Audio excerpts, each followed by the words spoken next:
Please look at the picture. And meron tayong i-answer. Okay? So, ano po yung nakikita niyo sa picture? What? Very good. It's a sunflower. So, kids, if you know the answer, please raise your hands, okay? So, kids, what answer is this? What? What is this? It's a leaf? Uh-oh. How about that? Good now. Super good job. Okay, so, Ate, please come here and please place your petals. Wow, very good. Okay, so second part na tayo. Ano kaya ito? Ano yung tinuturo dito?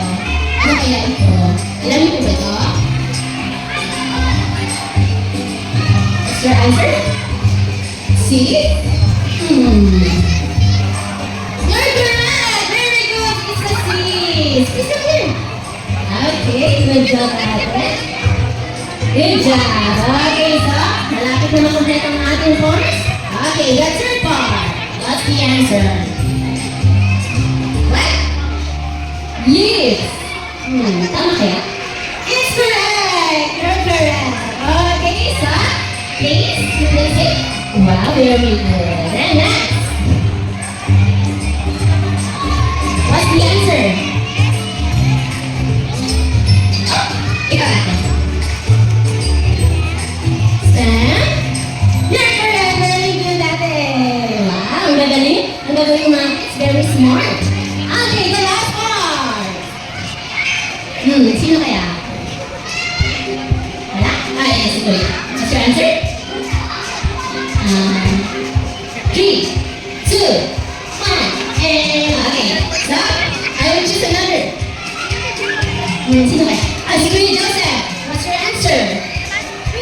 Ruth. You're correct. Okay, come here, Kuya Joseph. Come here, Kuya Joseph. Good job. Okay. So, kids. And good job. Okay, so kids, these are the parts of sunflower. Again, what is this? Petals. Next. Seeds. Next. Leaves. Next. Stem and the last. Roots. Very good. Ayun na mga tutulong kami. Natutulong ba kayo lahat, kids? Yes. At dahil dyan, please proceed here in our event area dito na sa front. And please bring your artwork. And everybody please sit down on the floor. In 3, 2, 1. Sit down on the floor. Very good. And now kids, please raise your artwork like this. Very good. And kids, we will practice at Kizuna Hooray.